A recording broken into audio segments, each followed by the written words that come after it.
عسلامة ومرحبا بكم أعزائي المتابعين. كشفت التيك توكر التونسية ضحى العريبية خلال استضافتها في برنامج فكرة سامي الفهري على قناة الحوار التونسي عن تفاصيل تتعلق بحياتها الشخصية لأول مرة بعد ظهورها بعد الشهرة لأول مرة في التلفزة التونسية على الحوار التونسي.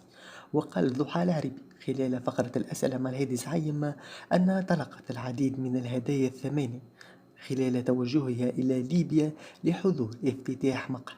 وقالت مشيت للافتتاح مقهى في ليبيا وخذيت أكثر من 11 مليون هذاك خلاصي، وخذيت آيفون 14 ليا والراجل زادة وخويا وكادوات في الأوتيل تعبى بالكادوات، تعبى باللي تصور في بالك الكادوات غاليين زادة وصل جاني حتى الذهب من الكادوات.